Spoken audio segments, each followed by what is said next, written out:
Narito na ang programang One Nutrition, One Nation.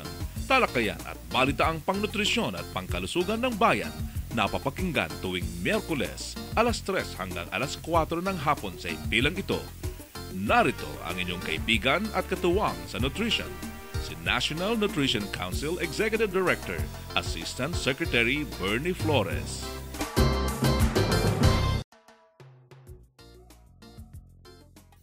Miyerkules at araw na naman natin ito mga kanutrisyon.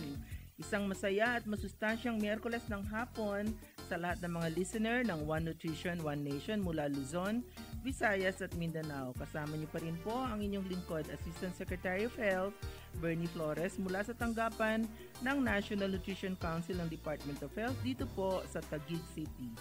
Sisimulan natin ang ating program ng isang trivia. Alam niyo ba na ang Agosto ay tinaguri ang National Breastfeeding Awareness Month? Layunin nito na palaganapin, protektahan at suportahan ang breastfeeding dito sa Pilipinas. Ayan mga kanutrisyon, so may idea na kayo sa ating main topic for today, ano? Pag-uusapan natin sa ating technical segment ang tungkol sa Breastfeeding Month. Paano nga ba ito pinagdiriwang? Naku, sa lahat ng mommies at soon-to-be mommies dyan, sana ay nakikinig kayo para naman makapag-participate kayo sa pagdiriwang na ito ngayong Agosto.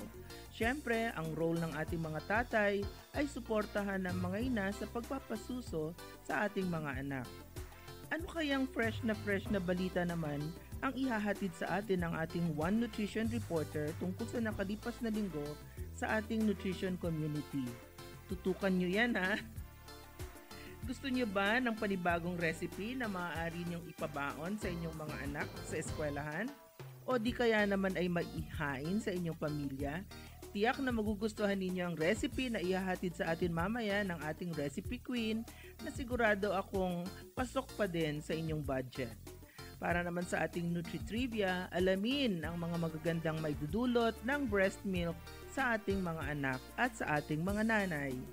Kaya naman samahan nyo kami sa isang oras ng kwentuhan at talakayan ngayong hapon na ito dahil siksik na naman ng masusustansyang impormasyon ng ating programa ngayon. Walang bibitiw mga kanutrisyon at magbabalik ang One Nutrition, One Nation. One Nutrition, One Nation. Alam niyo ba na ang bonding ng mag-ina ay sa gatas nagsisimula? Pasusuhin si baby dahil hindi lang ligtas at masustansya, libre pa ang gatas ni mommy. Ito ang pinakasimpleng solusyon para iwas gutom si baby. Wastong nutrisyon. Alamin, gawin at palaganapin. Isang paaralang hatid ng National Nutrition Council ng Department of Health. Alam niyo ba na sa unang 6 na buwan ng sanggol, gatas ng ina lamang ang dapat ibigay upang matiyak ang kanyang kalusugan? Ang gatas ng ina ay siksik sa sustansya, may panlaban sa impeksyon, madaling tunawin, available at laging fresh. Sapat ang gatas ng ina sa pangangailangan ni baby. Wastong nutrisyon. Alamin, gawin at palaganapin. Isang paaralang hatid ng National Nutrition Council ng Department of Health. One Nutrition, One Nation. Welcome back po dito sa One Nutrition, One Nation at kasama niyo pa rin ang inyong lingkod, Assistant Secretary of Health Bernie Flores. Kasama na po natin ang ating One Nutrition Reporter na si Ms. Liza Rosaldo, Nutrition Officer 3 ng Nutrition Information and Education Division ng National Nutrition Council. Masustansyang hapon sa iyo, Ms. Liza. Masustansyang hapon din po, Asek Bernie. Ano naman ang ating news feature for the week? Asek Bernie, ang news feature po natin for the week ay tungkol po sa Barangay Nutrition Scholar Program. Ang Barangay Nutrition Scholar Program ay bahagi ng Human Resource Development Strategy ng Philippine Plan of Action for Nutrition na ang layunin ay mag-recruit, magsanay, mag-deploy at mag-supervise ng mga volunteer worker na tinatawag na Barangay Nutrition Scholar o BNS.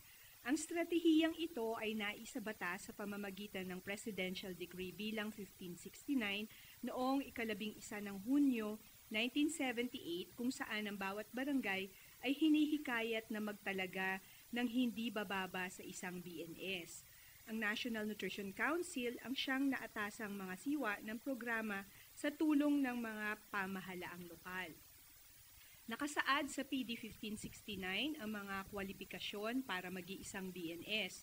Maaaring maging isang BNS kapag ang isang tao ay residente ng barangay na kanyang pinaglilingkuran sa loob ng 4 na taon at marunong siyang magsalita ng lokal na dialect. Pangalawa, may potensyal na maging leader, patunay ng pagiging miyembro niya sa iba't ibang organisasyon sa komunidad. Pangatlo, pagpayag na makapaglingkod sa barangay ng part-time o full-time sa loob ng 1 taon. Pang-apat, may malusog na pangangatawan at pag-iisip. At pang-5, may edad na 18 taong gulang, ngunit hindi hihigit ng 60 taong gulang. Bago maging isang ganap na BNS, siya ay kailangang dumalo ng pagsasanay at sumailalim sa practicum o practical session. Ang District City Nutrition Program Coordinator o DCNPC ang nagsisilbing trainer supervisor ng BNS. Ang DCNPC ang nag-oorganisa, nagsasagawa at nagsusupervise sa pagsasanay ng mga BNS. Kung walang DCNPC, ang mga Nutrition Action Officer ang nagsisilbing trainer supervisor ng mga BNS. Ms. Lisa, bago natin ipagpatuloy ang iyong report, gusto ko lamang bigyang diin na ang Barangay Nutrition Scholar ay isang volunteer. Opo, ma'am. Volunteer. Kasi hindi sila hinahire, no? O hindi Opo. sila permanenteng trabahador ng pamahalaan, ano? Opo, Or ma'am. lokal na pamahalaan. So, volunteer yan, ano? May ilan na bang mga BNS sa buong Pilipinas ngayon, Miss Liza? Asik Bernie, ang atin po mga Barangay Nutrition Scholar ay tinatayang nasa 38,000 na po sila. Ayun, oo, di konti na lang na barangays ang hindi pa nagkakaroon ng kasi mga 42,000 ang ating total na barangay sa buong Kapuluan, Liza eh. So, Opo, ma'am. kung 38,000 mahigit kumulang na ang nasa ating database, ibig sabihin niyan, mga 4,000 na lang o humigit kumulang na 4,000 na lang ang walang BNS. Opo, ma'am. Okay, sige. So, ano naman ang mga tungkulin nila? Ito po ang mga tungkulin ng mga BNS. Pagtukoy sa mga batang malnourished sa pamamagitan ng Operation Timbang o OPT na isinasagawa mula Enero hanggang Marso kada taon. Ang timbang ng mga underweight na preschooler ay sinusubaybayan kada buwan. Sinusubaybayan din ang timbang ng mga batang 0 to 24 na buwan dahil kritikal ang kanilang paglaki sa mga panahong ito. Hanggat maaari, sinasagawa din ng BNS ang quarterly weighing ng mga batang 25 to 71 buwan na gulang. At dahil na rin sa OPT Plus, bukod sa pagkuha ng timbang, ay tumutulong din ang BNS sa pagsusukat ng taas o haba ng mga batang edad 0 to 71 na buwan. Pangalawa, pag-mobilize o pag-organisa ng 20 hanggang 25 na households o pamilya para sila na mismo ang magtulungan na mapabuti ang kanilang kalagayang pangnutrisyon. Pangatlo, maiugnay ang komunidad, lalong-lalo na ang mga pamilyang may mga malnourished na mga anak sa mga ahensya ng lokal na pamahalaan. Inaasahan na ang BNS ay may kaalaman tungkol sa mga serbisyong ipinagkakaloob ng iba't ibang ahensya ng pamahalaan at makabuo ng sistema na makakatulong sa kanya para sa maayos na pakikipag-ugnayan. Pang-apat, tumutulong sa pagsasagawa ng iba pang nutrisyon at kaugnay na serbisyo tulad ng pag-organisa ng community nutrition education classes o sessions, pagsasagawa ng nutrition counseling sa pamamagitan ng home visits, pagsasagawa ng community-based feeding program, pamimigay ng seeds, seedlings at iba pang planting materials, pati na rin ang maliliit na hayop mula sa local agriculture office, ipaalam ang schedule ng pagbabakuna at iba pang gawaing pangkalusugan at magkaroon ng maayos na records tungkol sa nutrition at health profile ng barangay, BNS action plan, monthly accomplishments at diary para masubaybayan ang kanyang mga pang-araw-araw na gawain. At syempre pa, bilang community volunteer, may mga benepisyo ring natatanggap ang isang BNS tulad ng monthly traveling allowance mula sa NNC o di kaya ay honorarium mula sa local na pamahalaan. Accident insurance coverage, BNS kit na may bag, t-shirt at information, education at communication materials. At kung sa loob ng magkasunod na taon ang isang BNS ay may satisfactory service, maaari siyang maka-avail ng second grade civil service eligibility mula sa Civil Service Commission. At kung magagampanan ng isang BNS ang kanyang tungkulin ng maayos, maaari siyang mapili na maging isang outstanding BNS ng kanyang munisipyo, lungsod at lalawigan o rehiyon na maaari ring makipagtunggali para maging isang National Outstanding BNS. Subalit, ang pinakamainam na reward o incentive na maaaring matanggap na isang BNS ay matutunan na kapalit ng kanyang paglilingkod sa barangay ay ang maiwasan ang pagkamatay ng mga sanggol at mumunting bata dahil sa malnutrisyon. Ayan po, Asik Flores, ang ating news feature for the week. Maraming salamat, Miss Liza, sa iyong napaka-interesanteng weekly report. Marami siguro sa ating mga tagapakinig ang magiging interesante na maging BNS, ano? Oo, ma'am. At napakinggan na nila kung ano ba itong BNS na ito, ano ang kanyang mga selection requirement at mga trabaho, at pati na rin ano ang kanyang ultimately ano yung kanyang magiging satisfaction sa paninilbihan sa kanyang barangay. Ang atin pong One Nutrition Reporter na si Ms. Liza Rosaldo, Nutrition Officer 3 ng Nutrition Information and Education Division ang nagbigay ng ating weekly report. Magbabalik po ang One Nutrition, One Nation. Huwag po kayong bibitiw.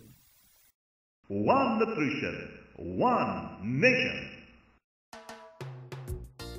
Alam niyo ba na para maiwasan ang malnutrisyon, ugaliin ang madalas at maayos na pagpapakain sa mga batang may sakit at pagkatapos ng pagkakasakit.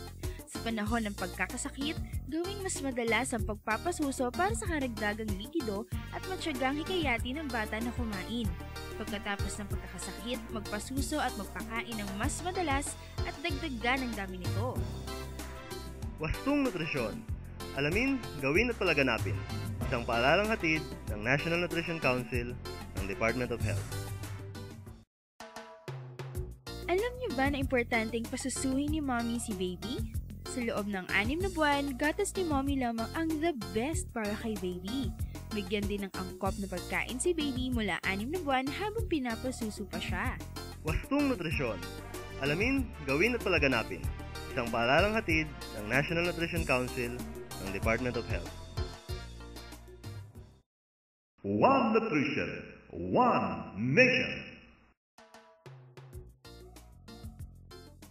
Para sa ating Nutri-Trivia, alam niyo ba na ang breast milk ay may tinatawag na colostrum? Ito yung madilaw-dilaw at berde na likido na lumalabas sa unang mga araw ng pagsuso ni baby kay mommy.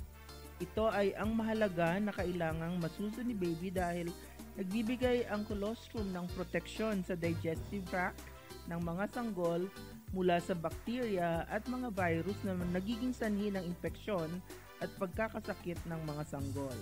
Ang colostrum ay minsan ding tinatawag na unang bakuna ng sanggol. Alam niyo ba na ang breast milk or gatas na nagmumula sa ating mga ina ay nakatutulong sa mabilis na pagpapagaling ng sakit ng bata kung sakalit sila man ay magkasakit? Abangan po mamaya ang mga trivia tungkol sa breast milk.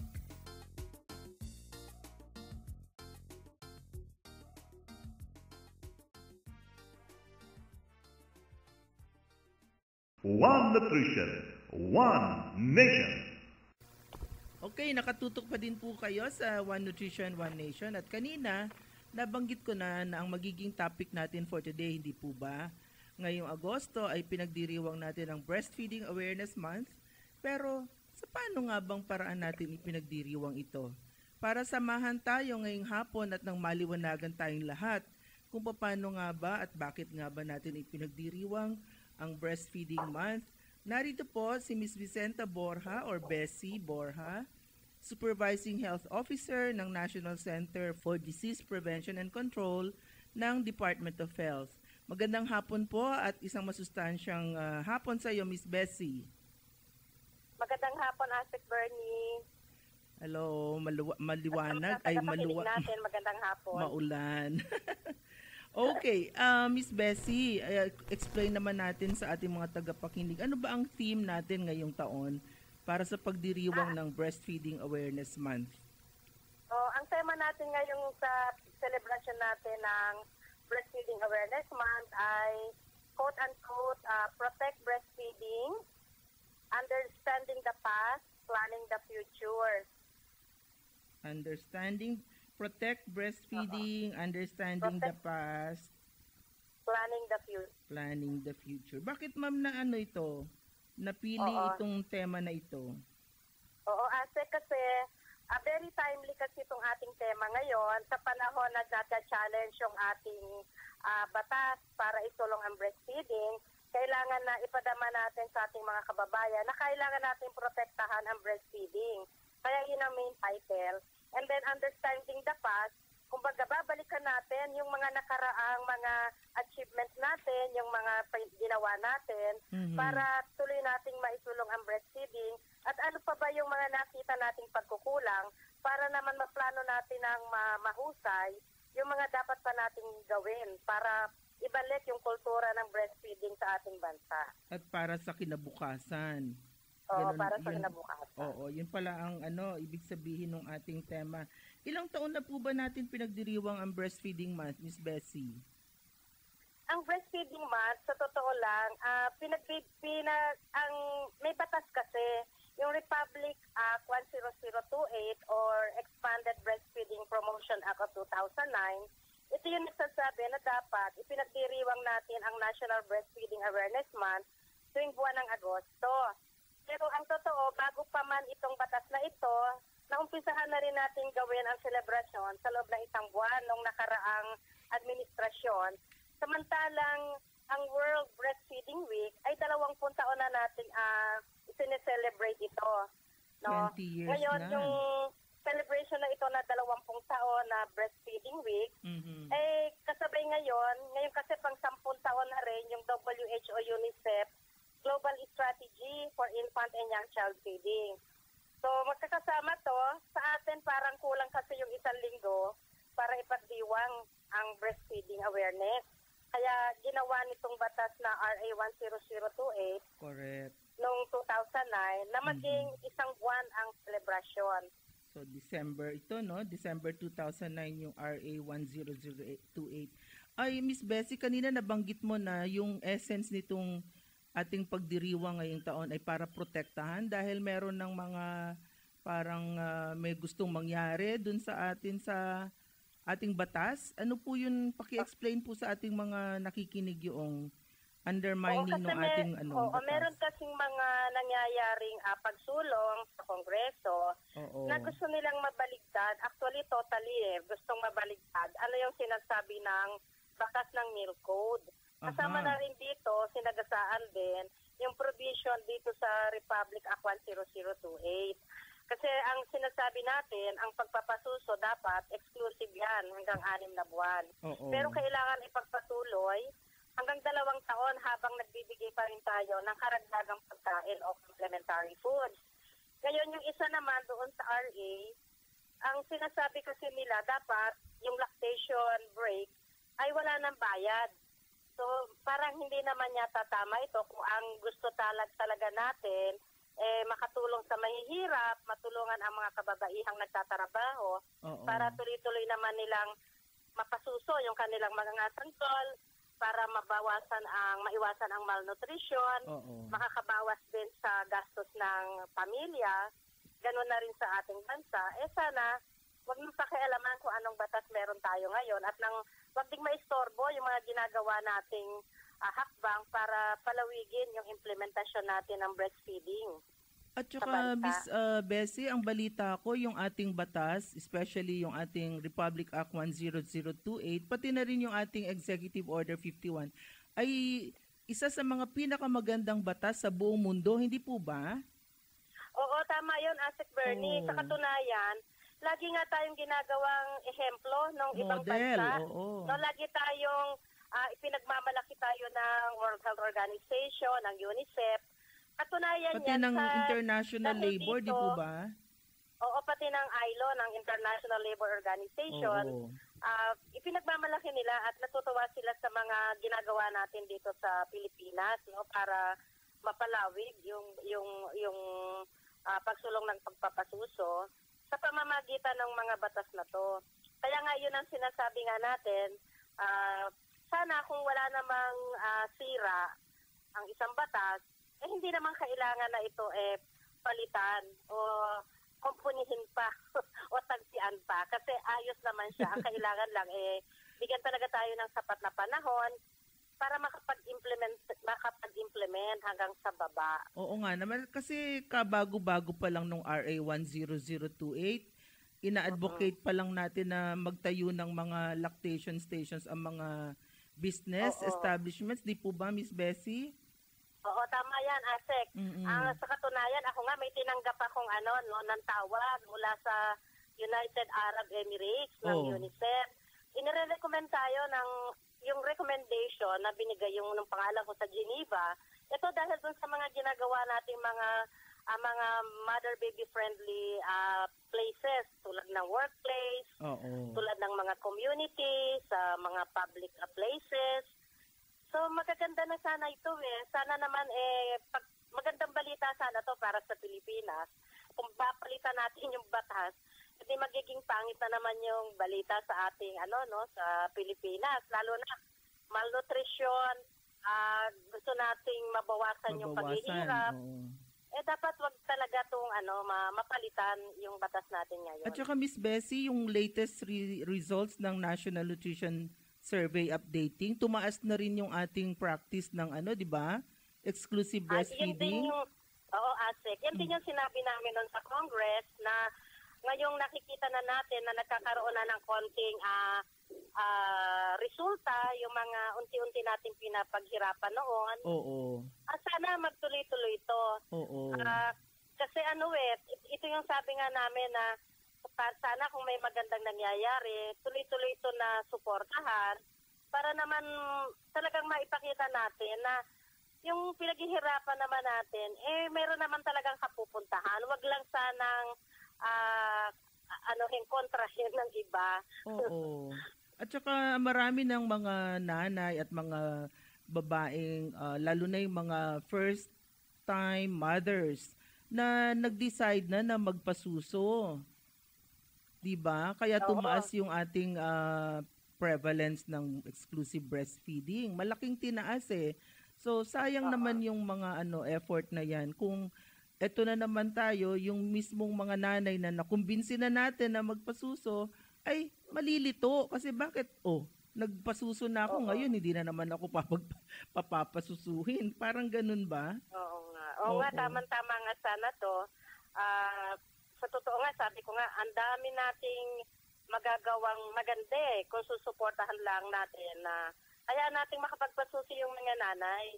Nalilito nga sila Tama yung sinabi mo, Ase, kasi tama na sana nag-uumpisa na silang matutunan nila yung mga tamang gawin. Nagkakaroon na tayo ng mga support groups sa community. Marami na training ang nagawa natin, di ba, sa community, pati sa mga hospitals natin. So sana wag nang maantala yon dahil kahit ang mga doktor na may mga nakausap ako, nalilito sila, nagulat sila na akala nila, buong akala nga nila talaga, yung batas ay pinaluwag na. Kaya sabi ko, hindi yan totoo. Pinag-uusapan pa yan at yan ay aming, hindi namin yan sinusuportahan. Sandali lamang po mga kaibigan at puputulin muna natin pansamantala ang ating kwentuhan tungkol sa breastfeeding month. Magbabalik po ang One Nutrition, One Nation. One Nutrition, One Nation. Alam nyo ba na ang gatas ng ina lamang ang kailangan ni baby mula pagkasilang hanggang 6 na buwan? Lahat ng nanay ay kaya mag-produce ng gatas at mag-breastfeed ng kanyang baby. Kailangan ay alam niya kung papaano ang tamang pagpapasuso, gusto niya magpasuso at tiwala siyang kaya niyang pasusuhin ang kanyang sanggol. Wastong Nutrisyon. Alamin, gawin at palaganapin. Isang paaralang hatid ng National Nutrition Council ng Department of Health. Alam nyo ba na sa loob ng 1 oras matapos ipanganak ang isang sanggol, mahalagang siya ay pasusuhin agad ni nanay para masuso ni baby ang colostrum? Ito ang kulay dilaw na gatas na lumalabas sa unang 3 hanggang 7 araw pagkapanganak. Mayaman ito sa antibodies para tumibay ang resistensya ni baby sa infeksyon at sakit. Wastong Nutrisyon. Alamin, gawin at palaganapin. Isang paaralang hatid ng National Nutrition Council ng Department of Health. Alam niyo ba na para sa wastong timbang ni baby, siguruhin na sapat sa dami, tamang kalidad at malinis ang karagdagang pagkain binibigay habang patuloy ang pagpapasuso. Magbigay lamang ng karagdagang pagkain pagkaraan ng 6 na buwan. Wastong Nutrisyon. Alamin, gawin at palaganapin. Isang paaralang hatid ng National Nutrition Council ng Department of Health. Alam niyo ba na para maiwasan ang malnutrisyon, ugaliin ang madalas at maayos na pagpapakain sa mga batang may sakit at pagkatapos ng pagkakasakit. Sa panahon ng pagkakasakit, gawing mas madalas ang pagpapasuso para sa karagdagang likido at matigang hikayatin ng bata na kumain.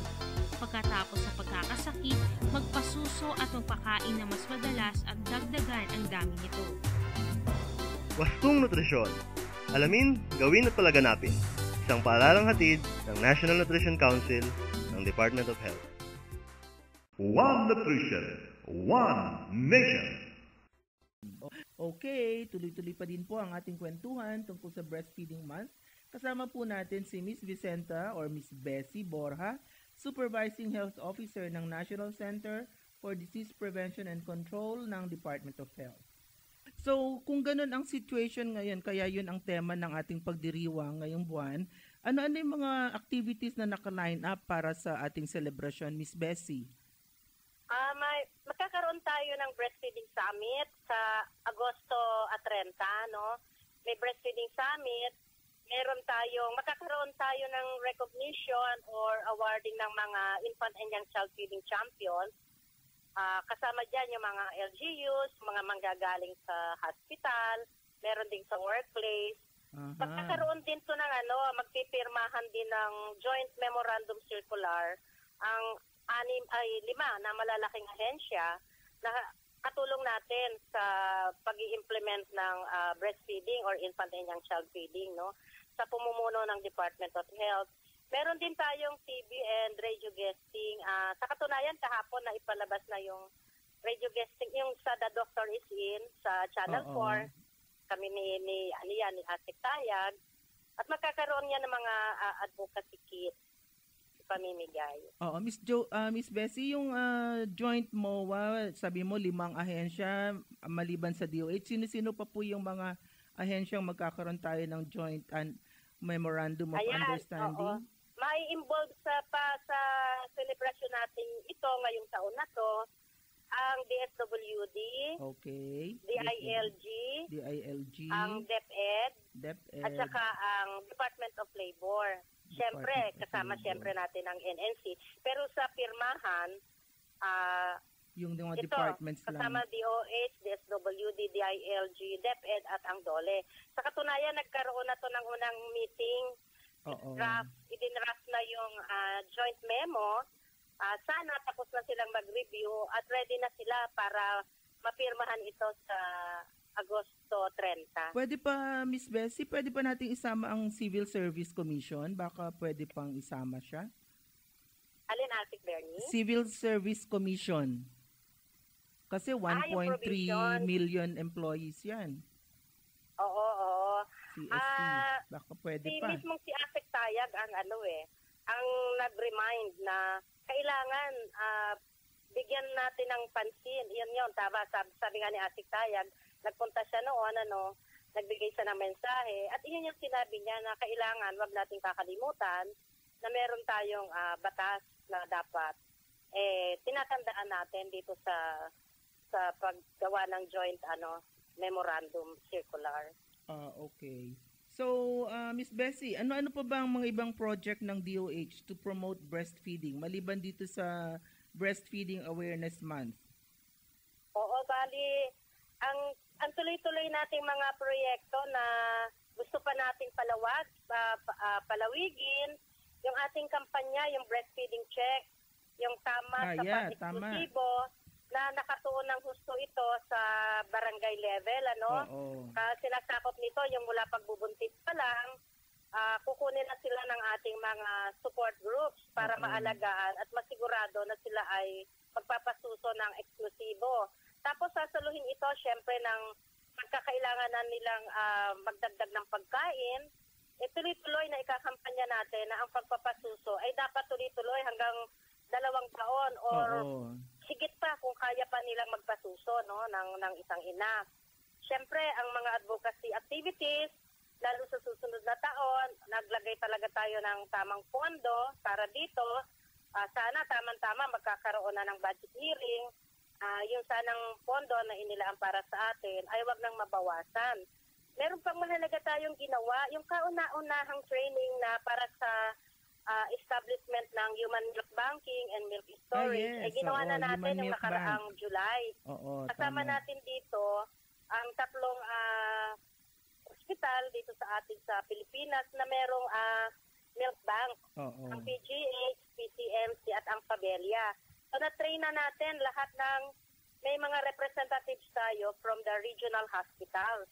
So ngayon, naintindihan na nila ano ba ang human milk banking kasi para maintindihan nila na kung ang sanggol na pagkasilang ay nalagay sa NICU or nasa intensive care unit, meron dapat tayong kukuhanan o breast milk para ibigay dito sa mga sanggol na to at para din doon sa mga sanggol na sa kasawi ang palad ay malayo sa kanyang ina or maaaring ang ina ay namatay sa panganganak, at least hindi sila ma-deprive na mabigyan ng breast milk.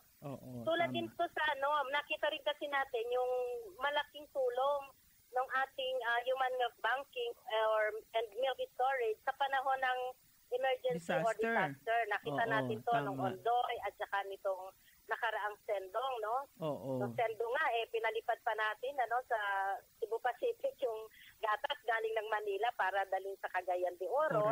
So ito yung mga ginagawa natin para ma-appreciate ng mga hospital na makita nila ganun pala importante ang human milk banking and milk storage. So meron na sila ngayong appreciation yan. At may mga hospital nga na nagtatanong na dito, kung paano ba ito itatayo para magkaroon din sila ng human milk banking. Meron pa nga tayong mga dagdag na ginagawa, pinapalaganap din natin ang ating Mother Baby Friendly Hospital Initiative. Ang ating mga hospital ay ina-encourage natin na ituloy ang pagiging baby-friendly. At the same time, dapat maging mother-friendly din sila. Ngayon, para mas lalo natin silang masiguro na ito ay gagawin nila, mabigyan sila ng certification na sila ay mother-baby-friendly, isinama na natin ito sa listahan na hahanapin pag nag-license ng mga hospital or facility. Pinag-isa na, So, hahanapin na sa kanila yung kanilang certificate of commitment na sila ay mother baby friendly. Pati PhilHealth accreditation pinag-isa na para isang beses na lang ang kanilang compliance, Ang compliance kasi may dalawang kasi to yung Mother Baby Friendly Hospital Initiative. Good for 2 years lang kasi yung certificate of commitment, pero sa loob ng 2 taon na yon, dapat ginagawa na rin nilang mother friendly yung kanilang hospital. Para sa susunod, bibigyan naman sila ng MBFHI accreditation. Ibig sabihin nito, ito ay pipirmahan na ng Secretary of Health. Kasi yung certificate of commitment, ang pumipirma doon ay ang mga regional director natin sa CHD. Speaking of Miss Bessie, support group sa barangay level, ano naman ang role ng mga tatay sa celebration ng breastfeeding month?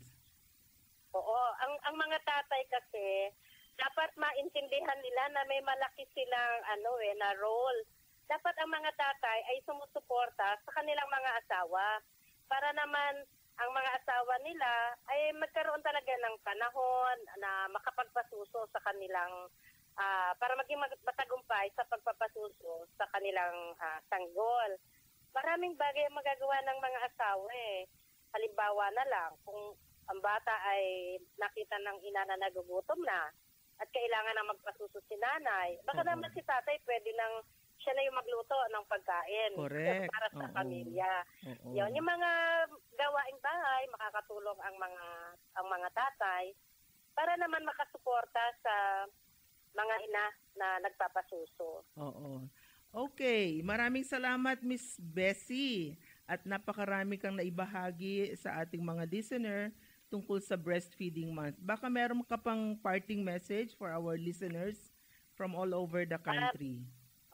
Maraming salamat din, Ate Bernie, sa ating mga tagapakinig. Sana tulong-tulong tayong itaguyod at isulong ang breastfeeding. Protektahan ho natin ito.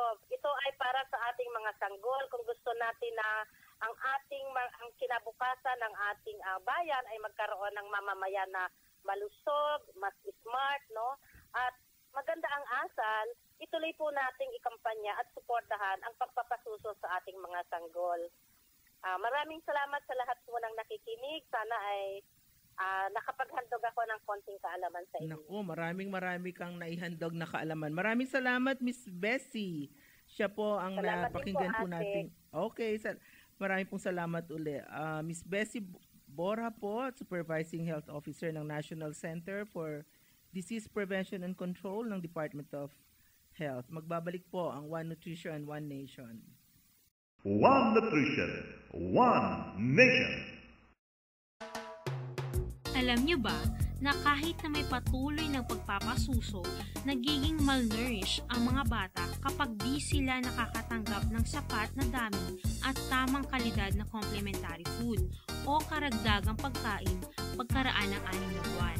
Bigyan si baby ng angkop na complementary food mula sa energy-giving O-Grow Foods, body-building O-Grow Foods, at body-regulating foods o Glow Foods. Gumamit din ng fortified foods. Wastong Nutrisyon. Alamin, gawin at palaganapin. Isang paaralang hatid ng National Nutrition Council ng Department of Health. Alam niyo ba na ang mga sanggol na may edad 6 na buwan ay kailangan ng bigyan ng complementary food o karagdagang pagkain?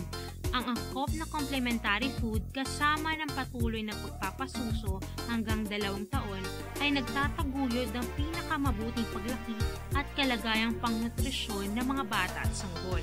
Hinahadlangan din ito ang pagiging bansot ng mga batang may edad 6 hanggang 24 na buwan.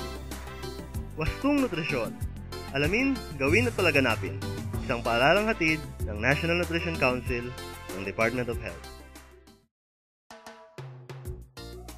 Alam niyo ba na maraming mga sanggol na may edad 6 na buwan pataas ay malnourished? Dahil sa hindi sapat ang dami at hindi tama ang kalidad ng kanilang pagkain. Ang malnutrisyon ay maaaring sanhibi ng maling pamamaraan sa pagpapakain sa bata at sa sakit at infeksyon. Para sa kalusugan at gustong nutrisyon ng mga sanggol, bigyan sila ng karagdagang pagkain o complementary foods pagsapit ng 6 na buwan habang pinagpapatuloy ang pagpapasuso. Wastong Nutrisyon. Alamin, gawin at palaganapin. Isang paaralang hatid ng National Nutrition Council ng Department of Health. One Nutrition, One Nation. Nutri-trivia pa rin po tayo mga kanutrisyon. Alam niyo ba na ang breast milk o gatas na nagmumula kay mami ay nagtataglay ng 88% na tubig? Kaya naman sa unang 6 na buwan ng buhay ni baby, gatas na ina lamang ang dapat may bigay sa kanya. Ang breast milk na nakukuha ni baby mula kay mami ay nakatutulong para ma-enhance ang brain development ng bata. May iwasan din ang pagkakaroon ng allergy ng mga baby kung ang iniinom nila ay gatas mula kay mami. Kaya naman mga mommy and daddy, suportahan natin ang breastfeeding month ngayong buwan ng Agosto.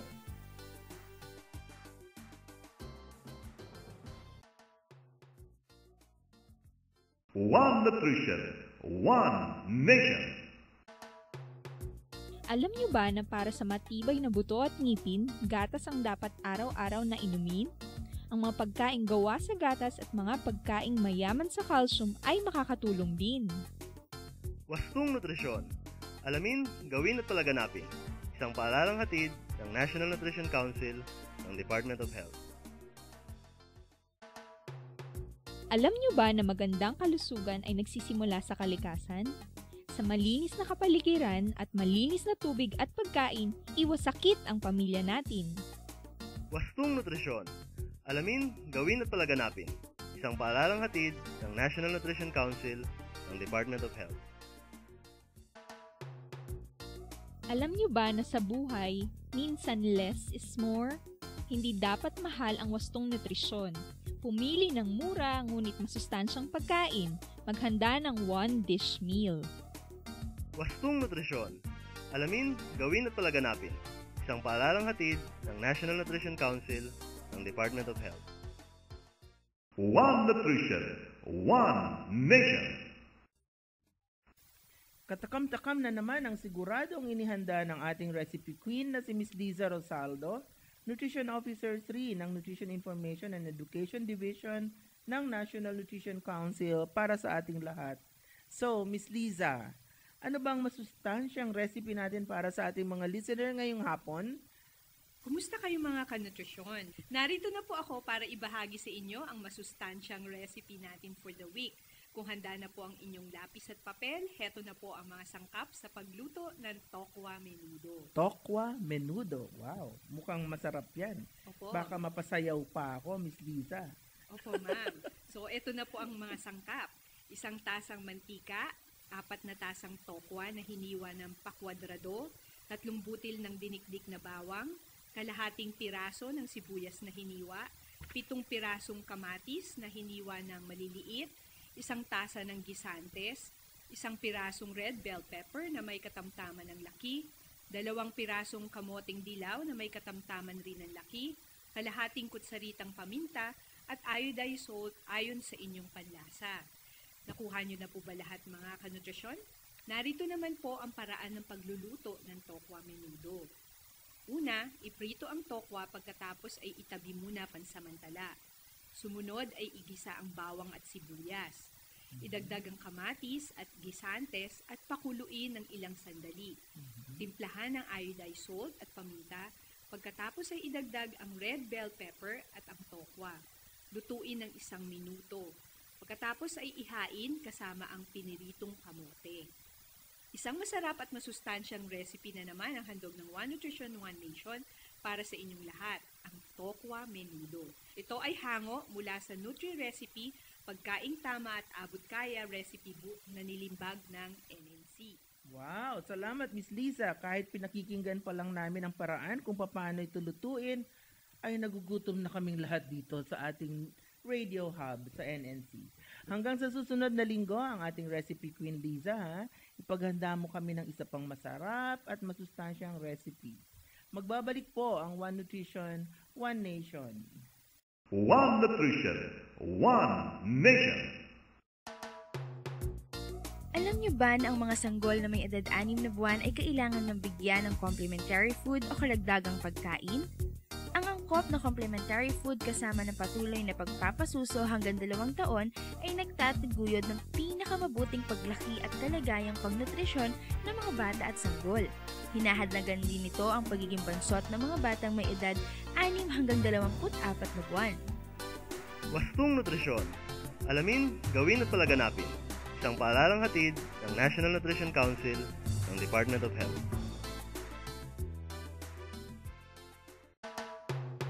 Alam niyo ba na mahalagang panatilihin ang tamang paglaki ng mga bata? Pakainin sila ng wastong pagkain at subaybayan ang kanilang timbang. Wastong nutrisyon. Alamin, gawin at palaganapin. Isang paalalang hatid ng National Nutrition Council ng Department of Health. Alam niyo ba na ang sikreto ng malusog na katawan ay kapag sagana ng prutas, gulay at lamang ugat ang hapagkainan? Dahil sa mga bitamina at mineral na